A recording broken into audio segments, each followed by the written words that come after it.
Welcome back to the shed, except for we're not in the shed.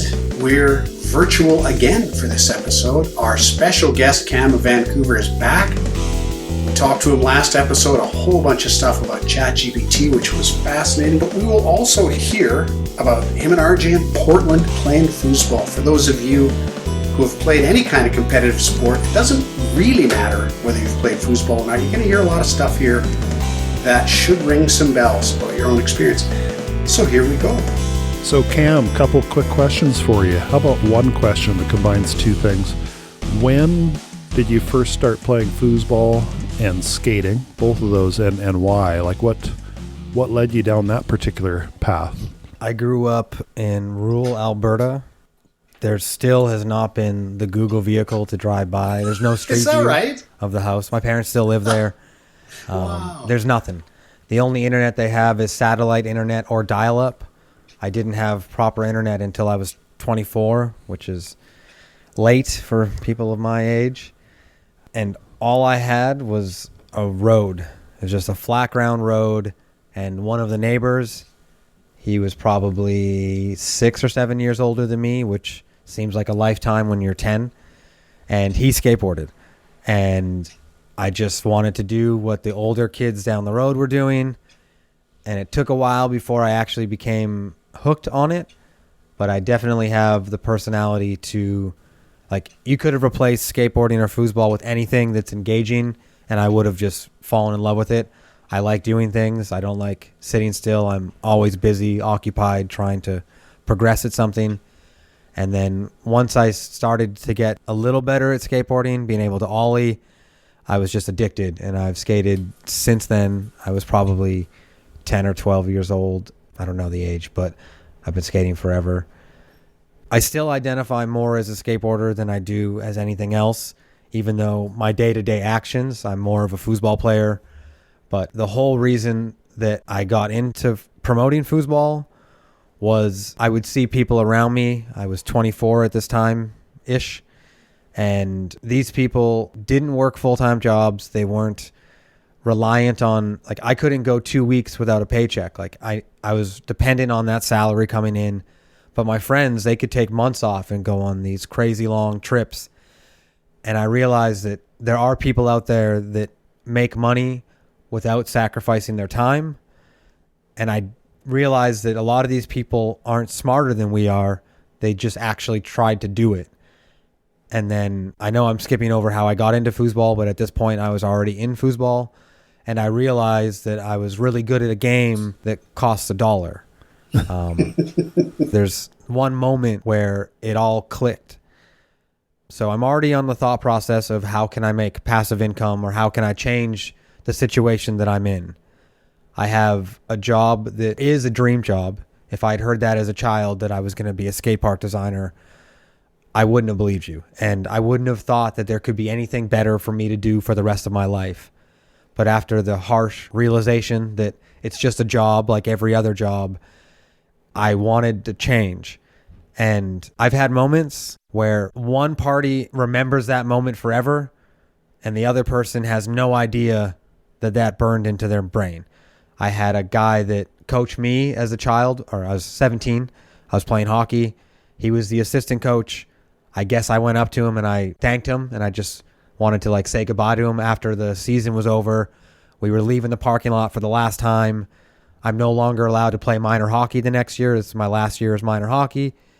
And I don't remember it, but he told me that he'll never forget me coming over, and that led to me coaching with him later in life. He asked me to come help when he was coaching Bantam AA, which is 13, 14-year-olds. I guess I had a similar moment with my dad, but I was too young to recall it. We were driving in a car. I asked him, what is a lot of money? I have no idea about money at this time. And he told me that if I made $100,000, I could comfortably afford a wife and children. He said, it's not rich, but it's enough. And I guess my response to him was, so I just need to make $1 from every 10th person in the city, because Edmonton had about 1 million people at the time. And I guess he was just, like, taken aback by it and was shocked, and it stood out. And later he told me that. But there was a time when, again, 24, realizing I wanted something different, and not sure if you guys talk about psychedelics much on this, but it was my first time doing mushrooms, and it literally just clicked. It couldn't have been more clear. I'm really good at a game that costs $1, and I just need $1 from every 10th person in the city to have a comfortable living. And it changed the trajectory of my life. But to circle back to foosball and how I got into that, I had a table when I was young. My grandpa bought me a really cheap table, and I honestly forgot that I had it until years later I went home and found it in storage. It wasn't impressionable. I didn't fall in love with it. But I graduated high school a bit young. I started school a year early. I'm a small guy. So me at 17, I started working in a welding shop with grown men, and it was very intimidating. And they loved foosball. There was a table upstairs. These guys would bet $100 on a match. I saw a guy get picked up by his throat and slammed against the wall. It was just super intimidating. So I would only play when no one else was around. But I started to get pretty good, and then I finally had enough courage to start playing with them at lunch breaks, and I got really addicted. But I realized that I didn't want to be like the guys that I worked with. And it honestly scared me into going back to school. And then I went to study civil engineering, a 2-year diploma. And during that time, there was a tornado table at the school. And I started playing tornado every day. A close friend of mine in the skate world, he's now married with 3 children. His brother-in-law was the captain of Team Canada. Richard, you know Will Strang's. Oh, for sure, yeah. One of my close friends married Will's sister. And just one night we were hanging out. Emma, the wife, she had to leave because she had to go to a house party. It was Benjamin Wilkins' birthday. I don't know if you know Ben, but that's Will's goalie at the time. Thinking I was good, I thought I was going to go beat all the Team Canada members, and I got humbled immediately. But I was addicted, and I played with Will every week, multiple times a week, up until I moved to Vancouver. Then the mushroom trip happened where I decided to start the league. My partner at the time, Dylan, Richard, you're very familiar with Dylan. We both moved to Vancouver, oddly enough, on the same day, and we had no idea. We just ended up living like 9 blocks from each other, and we started practicing together. We went to the Tornado World Championships in 2014. We won rookie doubles. We won 2 tables. Dylan sold his to pay for his schooling. I put mine in the pub, and I've had tables in the bar ever since. That's fantastic. That is pretty wild. The guys at work playing foosball, I'm still stuck there. I mean, I haven't ever seen you pick someone up by their throat, Cam. But yes, that's fantastic. Yeah, that's like I say, guys playing at work. I would have thought maybe firemen would do it, and that's about it. Like, wow. For me, KJ's father ran a billiard hall. Did he run that pool hall upstairs as well, Moby? Upstairs from the I said billiard hall. I meant to say bowling alley. Yeah. Did they actually operate at the same time? I'm not even sure of that. I'm not sure, but in 1973, one day, I saw them bring in a foosball table. It was one of those Italian ones with the blue and red men, and they just set it down, and we just started playing it right off the bat, and I was hooked from the beginning. Hey, Cam, I got a question for you, because you grew up out in the middle of nowhere, long roads. What is the first bicycle you owned, or the first bike that you really loved, or did you ride bikes? I didn't ride bikes as much as all of the neighbors. It was very common where we lived. Like, even just walking to the neighbor's house could take you 20 minutes.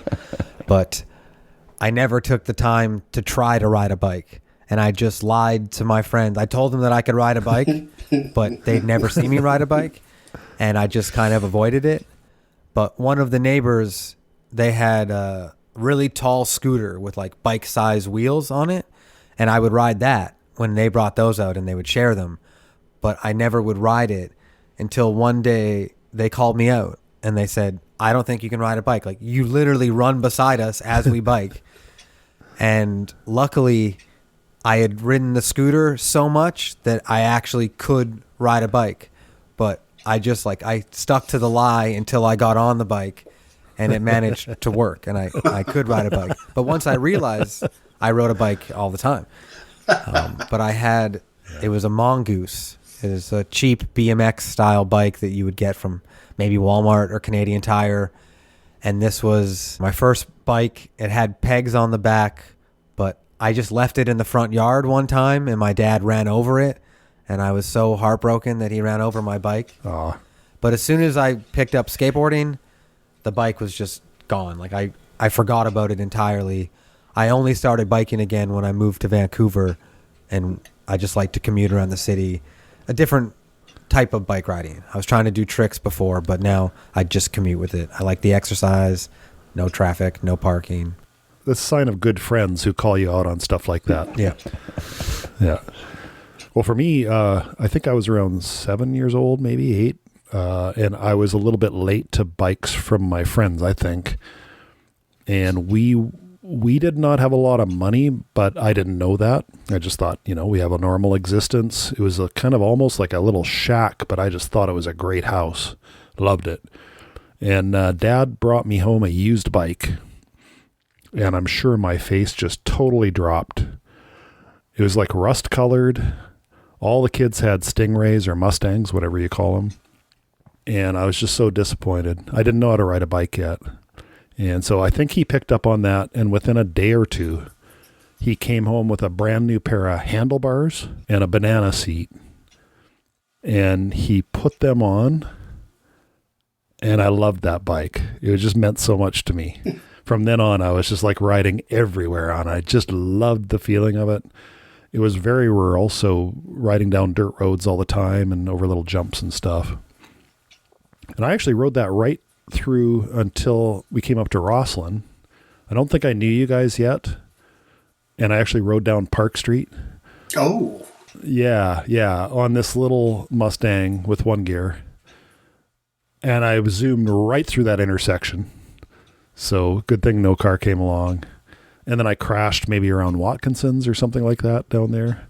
Oh. And that was the last time I rode that bike. You crashed? Yeah. Oh. Yeah, but like kids crash, Yeah. Not enough to end up in the hospital, but it hurt.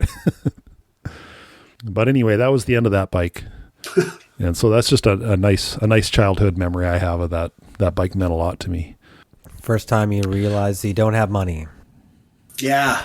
Yeah, that's right. And I think you're right. I think I picked up on that he had to kind of buy a used bike, and then he got me the handlebars. And I didn't even realize my parents' home, where I grew up and they still live, is a trailer. It's a trailer on a concrete basement. But until I heard it, I had no idea. I just thought it was a house. But now that I look at it, it's so obviously a trailer on top of a basement. But yeah, and they're still in that house? Yep. That's cool. Yep. That's one of the best things about being a kid is you're not burdened with stuff like that. It's a house. It's where I live. It's my house. That's what you call where you live. You're not. It was enough. Yeah. You're not. We have a garage. We have front yard, backyard. Yeah. Yeah. PJ, did you want to do The Universe Speaks? Oh, yeah, it won't take long. So I got a 21-year-old daughter who has a car. She's going to SFU. She called me in a panic one morning because she scraped somebody's car as she pulled into a parking space. What do I do? So this is one of those moral crises as a parent, Because as an individual, I would say hop back in your car and find another parking space right away. No. But of course you can't say that. So she had already decided she was going to send this guy a note. I said, well, it'll be a hit in your insurance. Send me a picture, how much damage is. So she sends me the picture. And there's a scrape and a little crease just behind the front wheel well on the passenger side. Nothing huge, but there was a mark, right? And I just thought, that's somebody's going to want to make a claim, and then da-da-da-da. So she leaves a note, and I'm thinking, she'll leave a note. It'll blow away in the wind, and everybody will end up happy. So she leaves a note, and she finds a plastic bag. She takes some food that she brought for lunch out of this bag and puts the note in it, tucks it into the windshield wiper, because my next thought was, the rain will destroy it, and everybody will go home happy. So I just thought, she covered it. And about 4 days later, she got a text message. And the text message was, "Hi, my name's Aiden, and sorry this took so long. Hope you haven't been worrying about it. I just don't care about that. Very nice of you to leave a note, and you even put it in a plastic bag to make sure that it didn't get destroyed by the rain. Have a good life," basically. And I just thought, okay, all right. Note to self, maybe try not to be so cynical all the time. I was just so happy about it. And I would have bet any amount of money that wouldn't happen. So there you go, boys. Some kid someplace, I don't know where. She must have picked up those morals from her mom, eh? Yeah, it wasn't me. It wasn't me at all. Or good education or something, I don't know. But I just couldn't believe it. I was so pleasantly surprised. Has something to do with it happening in a university parking lot where everybody is sort of the same age by and large. If you do that in the Save On Foods parking lot, I think maybe you get a different outcome. But again, at this point, we get to all consider that's just my cynicism. No, that's great for her. I mean, that's... Well, I was just so happy with the whole thing. I was happy for her, for me, for everybody. I thought it was great. I mean, if it was a car that really needed repairing, then that would work out as well, too. I mean, usually, I think the first claim's free, generally. I don't know if they do that insurance. anymore, actually. I think they might have stopped that as a cost-saving thing. But I don't know. My first accident was just like that. I think I was backing into a parking spot, and I just went... I'd worked the night shift, and I went straight from there into Kamloops to do some shopping or something. And that was one of those ones where I paid him cash. Yeah. Back in the day, if you had an old car, it wasn't like now. It was like, okay, does $100 do it? And he goes, "Yep, that's fine." Yeah. So, because he's not going to fix it. And it is kind of the same now. For what it would cost to fix it, you're going to end up losing the car, right? If you make a claim, they'll take the car. And then now you have to face finding another car right. for what they would give you, which is might be adequate, but might not. It's just a big, giant hassle just to replace one beater with another. Why even bother? But yeah, I was happy. That was all that was. It was just I'm so pleased that I even remembered the story, honestly, because that was in, I think, December, maybe November that happened. KJ, can I put you on the spot? Yes. You've got Carmen Burana, VSO. Carmina Burana, yeah. The Cowboy Tempest Cabaret. Well, okay, this can probably be short too, but getting back to Chad and AI and self-serve checkouts. So at Washington State University, I sang in the choir, and we did a couple of pieces from the Carmina Burana, and an ex of mine Ingrid of Vancouver, who is now stage managing the Vancouver Symphony, thought that I'd be interested, and Dylan's birthday was on the 16th, and he's a sort of a music geek, so I thought, why don't I take Dylan? We go see the Carmina Burana, and it was excellent. We got front row balcony, a little bit on the side, 3 soloists, the symphony orchestra, a rather large, I think it's the Vancouver Bach Choir, so it's rather large, and then the Vancouver Children's Bach Choir, and it was fantastic, and I could hear little strains in the music. I thought, I know that we sang some of this, but it wasn't that part, but it was like that, and then it finally got to the parts that we sang, and there was one where the baritone, he sings by himself, and the choir responds to him, and I distinctly remember being called out by our instructor Frank Green, who ran the choir, because I could sing and I enjoyed singing, and I was standing beside the guy who had the baritone solo, and he said, "Kevin, why don't you take this solo this time round?" And I basically shit the bed. Like I was so nervous to be doing it. The pressure. What a drag. To be a soloist that I just kind of, my throat clenched, and it was awful, and he didn't ask me after that, but anyway, it was actually a real treat. And then the following day I saw a reading of the Cowboy Tempest Cabaret, which is a piece written by Lucy and Niall McNeil, who's neurodivergent, and music by Anton Lipovetsky, and it was fantastic. Lucy being KJ's daughter. Lucy being KJ's daughter. Yeah. And they've also done King Arthur's Knight, where Niall plays King Arthur, and it's a fantasy of his, right? But he plays King Arthur, and there's goats involved, and it all happens at Harrison Hot Springs. They just actually shot they're shooting a movie version of it. Anyway, so Niall also writes this, but what they did in this piece is that the characters who are from Shakespeare's The Tempest, so you've got Prospero and Ariel and Miranda, and there's a narrator that kind of explains the story. It's set in cowboy times, so there's a lot of hands up and stuff like that. And the sheriff, who's called John Wayne 911, is neurodivergent, right? So he's a Down syndrome kid. But what was amazing is that they used Niall's actual dialogue with the characters. Like Prospero would say things that Niall had written. It's almost like broken English.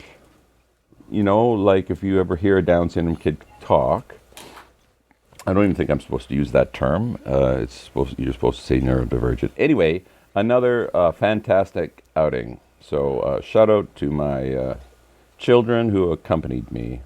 Nice. That is nice. That is good.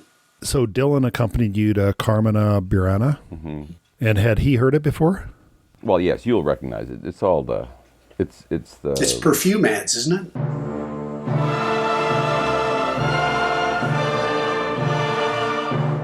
It's the big scary movie soundtrack stuff. Okay. Finale O Fortuna is the big stuff. There's other snippets of movies in it there too. I saw the note from Ingebergie there. That was cool, but I did not know that you had sung that at Washington State, Eastern Washington. Did not know, and she must have remembered. So it was kind of cool. Yeah. I haven't heard her name in a long time, and poof, out of the blue, she sends it out. It's kind of cool. I didn't see her, but we did leave her flowers. Very cool. That was nice. Just to rewind a bit, though, when you tried that baritone part, yeah, I guess that was at WSU, was it? And you were nervous, and you didn't do it well at all. And he never asked you to do, like, did he come to understand that that was more stage fright or nerves than anything sure else? He probably did. I have no idea. I mean, I'm mentioning that as a little bit of a lead-in. We should just do a quick discussion of Cam and I played in a foosball tournament down in Portland, Oregon. Oh. Just, I think we returned maybe 3 days ago. We got back into town 4 days ago. Oh, Cam, I didn't know you'd gone down to that. I knew Rich went. I didn't know you'd gone. We played together. I didn't have a chance to ask you, Cam, whether this was one of your better tournaments or you were a little disappointed. I know I've seen you, like at Vegas last year, you were placing in the top. You're placing in pretty well every event you win in, and there's maybe a dozen events to go in at these things. So I don't know. How did you feel about this tournament? Mixed results. Seems like most tournaments have a lot of highs and a lot of lows. Vegas, I played really well. I was really happy with my results in Vegas. Even I had cramps for the first time. At home, I fast a lot, and I was fasting while I was playing there. This was the most I've ever played. As you win, you play more. If you lose twice, you're eliminated from an event. So if you're not playing well, you don't have nearly as much action. But there was a day with all singles. I had played the night before, and I played right until they closed. I think they call matches until about 1:30 a.m., and if they call your match at 1:25, you end up playing potentially for up to an hour. Yeah. And then you have to wind down. You're in Vegas, hotels pump with oxygen. You're likely going to go get food. Everyone wants to stay up and hang out, whereas you should just go to bed and get a good night's sleep. End up going to bed around 4 a.m. after you're done eating and winding down. I had a match scheduled first thing in the morning. And then as soon as I entered the result, which was a win, they called me into another match. I entered that result, another match, and I had 0 breaks from 11 a.m. until the 1:30 a.m. end of matches. The only breaks that I took were medical breaks. I had severe cramps. I ended up speaking to Terry Rue, who's multiple-time world champion, an entire family of world champions. 1 year, he won open doubles, his wife won women's doubles, and his daughter won junior doubles. All three of them went home world champs. I don't know his position, but he works in the hospital. He's a medical guy. He's very, very smart. And I just said, hey, I'm having these crazy cramps. Is there anything that I can do? He said that I'm way too late. Once the cramps kick in, you're hours behind what you needed to do. Right. And I drink a lot of water during the tournaments, more than I would drink normally at home. He said that since I wasn't eating and I wasn't drinking any electrolytes, and I was going to the bathroom so much, drinking an entire bottle of water for every match, I was getting rid of all my nutrients. And it got to the point where my hand seized on the rod, and I'm playing the biggest match of my life to this point in singles, and I ended up catching the ball on my 3-bar, which is the forward rod, the most important place to have it. And if I lose the ball, I lose possession even if I've called timeout. I had to pry my fingers open off the rod to get my hands from being locked. And even with that, I ended up getting the highest results I've placed. I was in overtime, a couple goals away from beating the doubles world champion at the time to finish 7th in singles out of a big pool. Vegas is one of the deepest majors there are. So that was one of my better tournaments. Yeah. But this is my first tournament post-COVID, and I feel my game has progressed a lot during COVID. Then I went to the World Cup, where I felt really good. Sorry, there's a spider crawling on my computer here. Let me get this off real quick. You don't hear that every day. He doesn't pay rent here. He doesn't get to stay. So you went to the World Cup in Nantes, France? Yep. That was a big one for me as well. I've been to the World Cup 3 different occasions. The first time I was an alternate and I didn't play any matches of value. I did get experience playing a lot of people for fun and just being experienced to the tables, the atmosphere. The next time I went, I'd qualified for men's doubles, where I get to play with one partner and we find out who the best doubles team in the world is. We finished tied for 9th, which is really good. Oh, yeah. Especially the first time entering that event. We were 1 goal away from being tied for 5th, but that didn't happen. But this time was the first time that I played on the team event. And there are only 2 people that get to play singles. And the way this event works is the score accumulates over the entire match. So I was the starter for singles, and I play a game which is a race to 10 goals. And then the doubles teams behind us, they'll play to 20 goals. Then the singles guy will play to 30, and then the last doubles team will play to 40. So if I lose 10-0, the team now has to overcome that deficit of 10 goals. They'll be starting the match at 10-0, which is a lot more pressure than I've ever faced. If I lose singles in Vegas or Portland, that's me. I lose singles, I'm out, that's it. But for the first time ever playing the team event, I played doubles and singles. So my first singles match went really well. I wasn't going to even ask to play singles just because I don't believe that I'm the second best of all the players that were there. But I raised my hand. I said, I'm very comfortable on both the German table and the American table. I have both in my house. And with my good results in singles at Vegas, I just wanted to say if it's an option, I'd love to take it. The team let me play. We were neck and neck until about the 5 or 6 goal mark. And then he took off and he was winning 9-6. But I managed to come back and win 10-9, which was a really big moment for me because it's hard to come back. It's really easy to let that game slip away. But I've proven to myself, I guess I'm just competing with the self-limiting beliefs in my head. Yeah.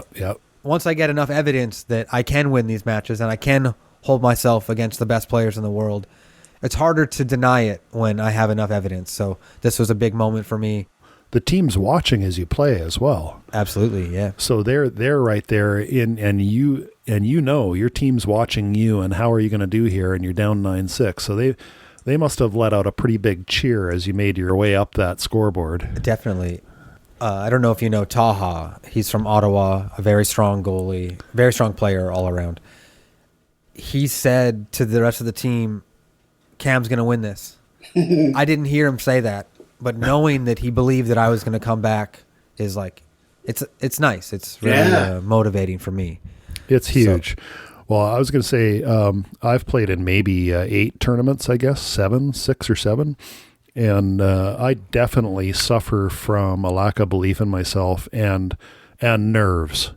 All of a sudden, every match, this counts for so much, kind of like when you were singing that time, KJ. And so I typically haven't done well in those kind of tournaments. But I don't know what it was, but down in Oregon this time, I guess I had bits here and there where I'm kind of worried about things. But by far, I had the best performance I've ever had in any tournament. And there were little moments like I did really well in open singles, for which I think people who have played me wouldn't kind of expect that, and I wouldn't really expect it. But by the time I got there, I had this kind of mode where I'm pretty good at singles. You know, I get that in my head. Beat Robbie Hayes, who's a really good player, and it was first thing in the morning, and I think maybe he wasn't playing to his potential, but that didn't matter to me. That's not your fault. I mean, yeah, no, and it's early in the morning for you too. 10 a.m., right? I didn't bring a closed can of beer to the table. I'd already beat an amateur level player, then I beat him, and then I beat a guy from California who I saw beat Nico. And then I was on to play Jeff Pipkin Jr., and, you know, I don't know exactly what was going through my head. It was something along the lines of, hey, you know, I might be able to do okay against him, but he's a really good player. So I don't know if I was already defeated in my mind or not. But I walked by Cam and R2, and Cam said this. He said, "You can beat him." Just a simple statement. And R2's behind saying, "Yeah, you can," something like that. And that really flipped my mind going into that match. Like, I didn't play it like I was going to beat him. I certainly played it like I could. And he beat me 5-4 in the first game, and it's best 2 out of 3. So you're down 1 game already against a really good player. And I looked at him, I said, "I got 4 goals against you." I was just genuinely pleased. I wasn't trying to get in his head or anything, but... probably did.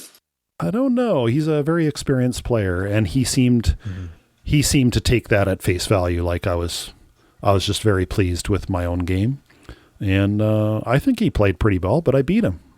And so that's one of those examples where someone says, "Hey, you can do this," and it's not just an empty statement. It had meaning, because I know Cam can kid around at times, but he's earnest is not quite the right word, but he means things when he says them. So cool. Were the odds really 90-1 or whatever that post said? They have some kind of program running in the background that looks at who you've played and who they've played, and when there's an overlap that they've beaten a person who beat me, and there's... So it was a real thing. I wasn't sure that post was just somebody having a laugh or what, but it was a real thing. Only based on a limited amount of data. Well, yeah, but still.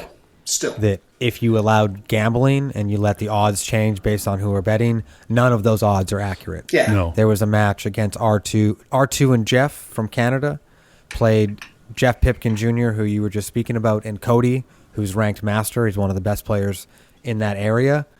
And the odds were 19-1. And in my mind, there's no way that's 19-1. Like, no. This, to me, sounded like, I don't know how much you followed UFC or MMA in the beginning, but there was a lot of people making a lot of money on the crazy odds because they just didn't know. These styles are so different for the fighters, and the people that were experts would just go bet the house. Like, this is, like, the odds just do not line up. And if I saw the odds that were on the screen, if I had the ability to bet with the odds that were on the screen that weekend, I think I would have made a lot of money. Yeah. There's no way that these are 90-1 or even ridiculous numbers like 38-11. It's like, okay. Yeah. still, whoever This is the first time they've added it. did that post was pretty excited. So I took it knowing nothing at all. I thought, ooh, geez, he must have really done well. Rupert Pupkin Jr. But Jeff would definitely be the favorite. Yeah, oh, for sure. No, Yeah. no doubt. Yeah. And I was lucky to draw a high-level pro player in the Draw Your Partner that's kind of starts the tournament out largely. So I got a whole bunch of good experience with that. And then Cam and I played together in Pro-Am. And so, again, I got to play deep into the field with Cam. So just the whole tournament was a blast for me because I somehow lost my self-doubt and just played. Well, don't worry. It'll be right back. Yeah, I'll have my ups and downs, but anyway, it's a lot of fun. Yeah. I never answered your question. I got on a tangent. You were asking how I felt like I played. I was just painting the picture that after COVID, I started to get a lot of good results to the point where I got nervous and now I have to keep performing this well. Yeah. At the beginning, it's easy. It's like, I have nothing to lose. You walking up to the table with Junior, it doesn't matter if you lose. You're supposed to lose that match. So there's no extra pressure. The most pressure is on Tony, the guy that wins every time. Like, he needs to win, especially against an expert level player, a pro player. It shouldn't even be close. So I kind of like coming at it from the underdog position. Yeah. And now I kind of feel like it's flipping. I notice when I go play matches, the players that I played for years now suck playing against me because they're nervous. Right. I can tell they don't want to be on the other side of the table, which is a weird and new dynamic that I have to deal with. That's But fun. I played good in Vegas. I played good at the World Championships. I played really good at the Tornado World Championships in Lexington. But I took some time off of practicing. I put a lot of energy prior to World Cup. I was drilling and putting a lot of table time in. But I took a bit of a break and focused more on developing the business and the nonprofit. Life kind of just got in the way. In Colorado, I had good results, but I could have done better. Like, even getting third in the DYP with an expert player, we could have won that, and I think we should have won that. I had matches that I lost, like, right down to the wire, meatball or meat nut, however people want to say it in the foosball world. There's the last ball, whoever gets that goal wins. Match ball. I lost a lot of those. I felt like my 3-bar was weak.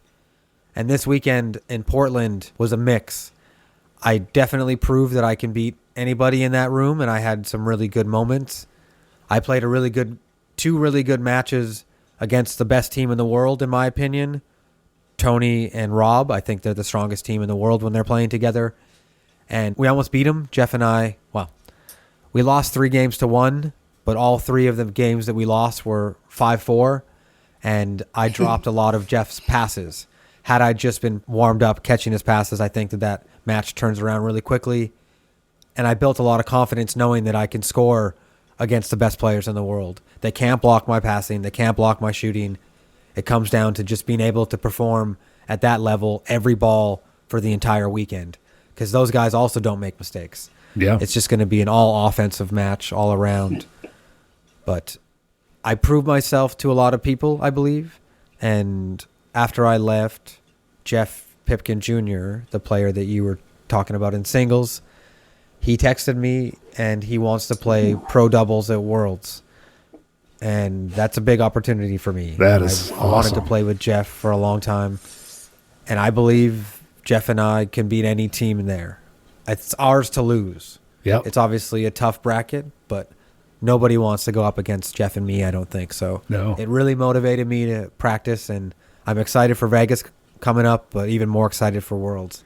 So Yeah. I'm feeling good on the table. That's going to be great. And I bought my air ticket, so I'm playing Vegas as well. Holy. Can't wait. Yeah, it's going to be Any great. takeaways for you from Portland? Did you learn, is there any takeaways? There would be small things, like I lost my first open singles match against R2 from Finland. R2's a great player, great guy, and he's played in Vancouver quite a bit. So he just passed through me at will from the defense area to the middle area, which is called from the 2-rod to the 5-rod. You're playing singles. You can play a workman-like game where you're just moving the ball up 1 rod at a time. And just a little thing, he just said, I'll pass through you all day because you're just moving your man back and forth. Stop moving it so much. make some guesses, some strategic guesses as to where the ball might go. And that was it. I used that through the whole singles against anybody who was passing. I might block them 30 to 50% of the time. And that's for me, that's really good. Because there's a reason people do that. A lot of people will pass 90% and better through that. Cam will, I'm sure. To get that straight, did he tell you that in that tournament, during that tournament, playing against you? Or did he well, afterwards. It's kind of interesting. Like, that's pretty high-level competition. And for one player to just... Almost all players will do that.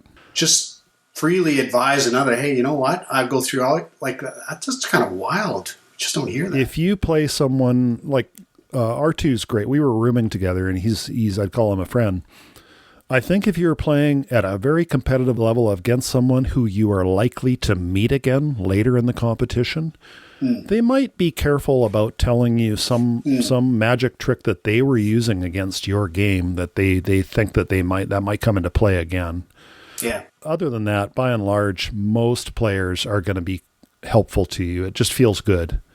And I don't know if all players do this, but I tell the local players, oh yeah, against that pull kick that I shoot, it's always going to go into largely one area.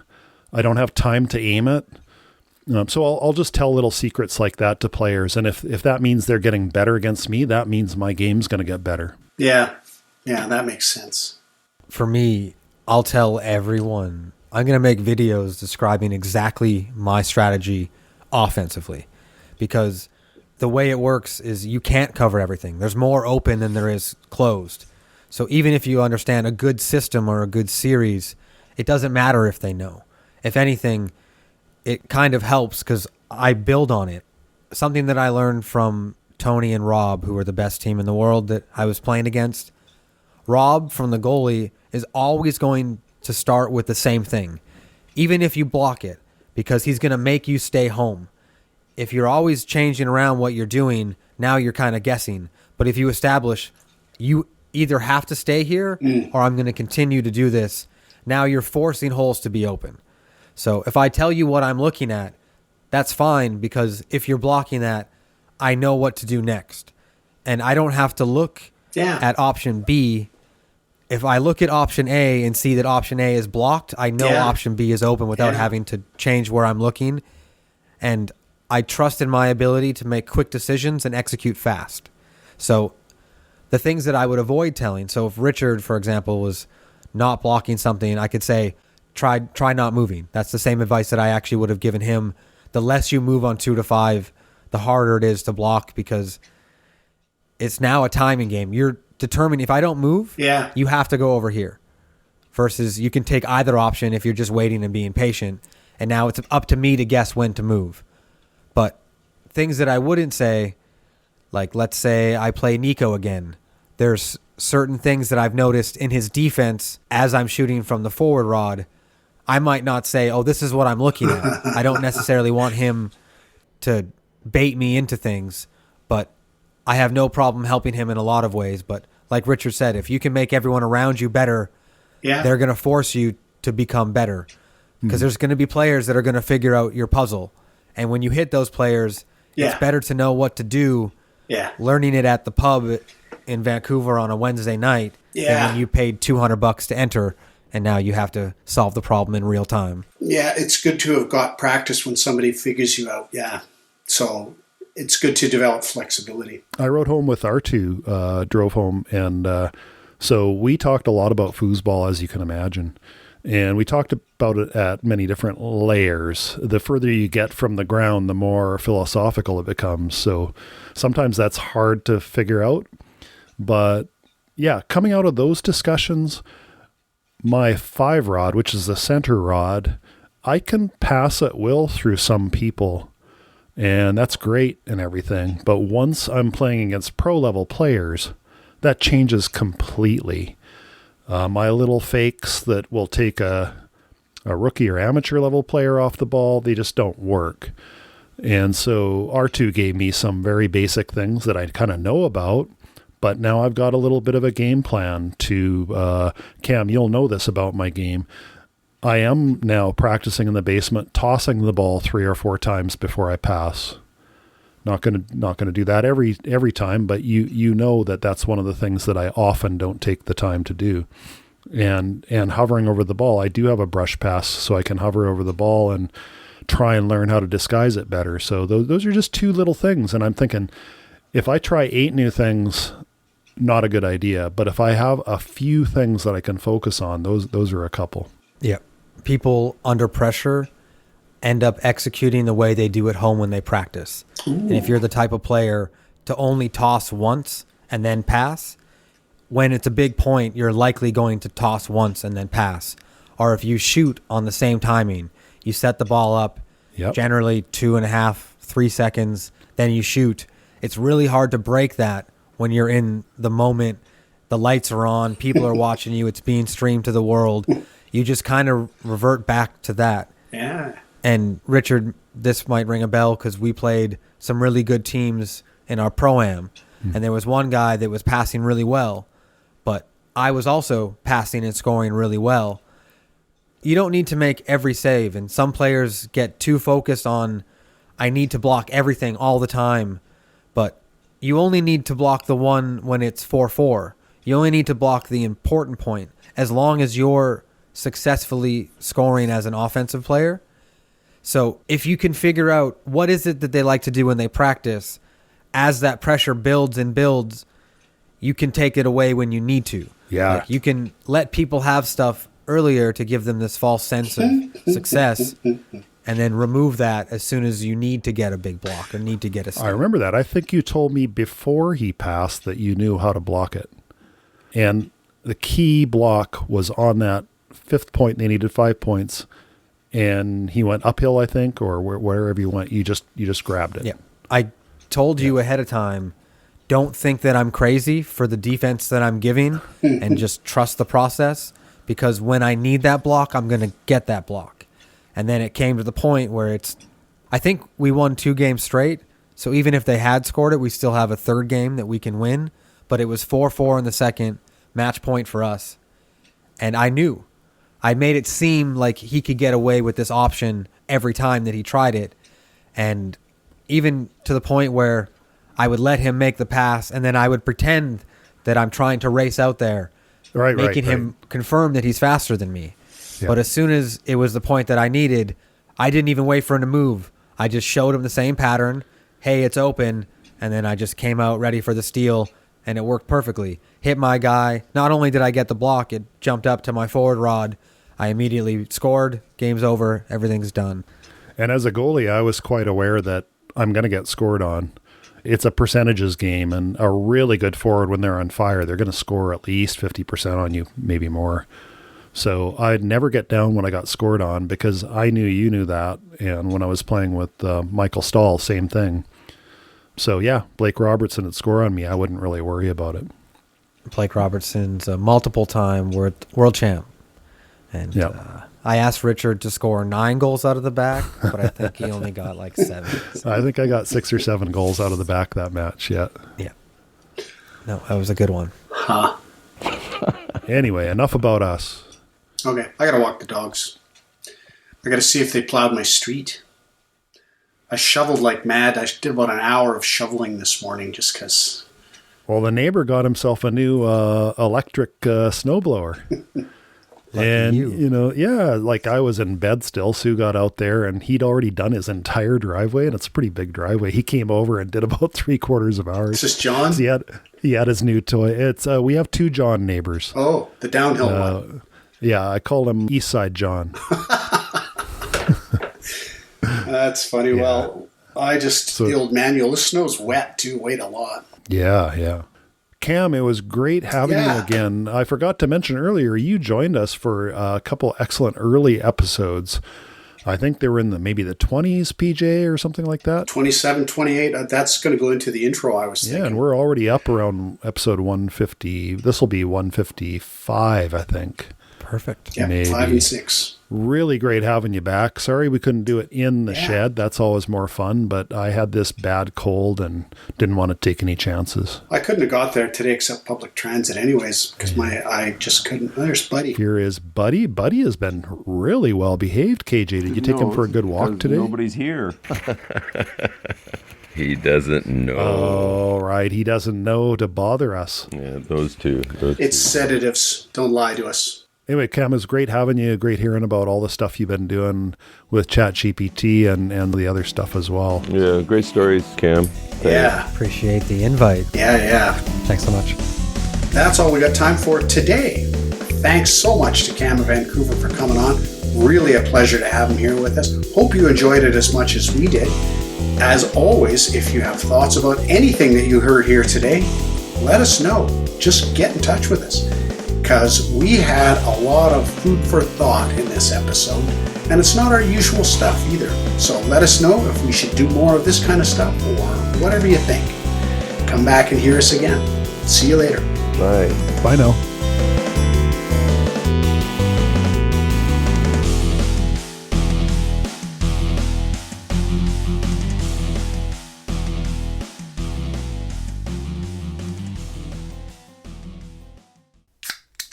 Yeah, there was some information going on in there, wasn't there? In terms of straight gamesmanship, there was a lot going on in there. It was quite interesting because those concepts can be applied to any sport, pretty much. You know, hockey goaltenders, tennis players, any racket sport will have those same things going on. It's pretty interesting.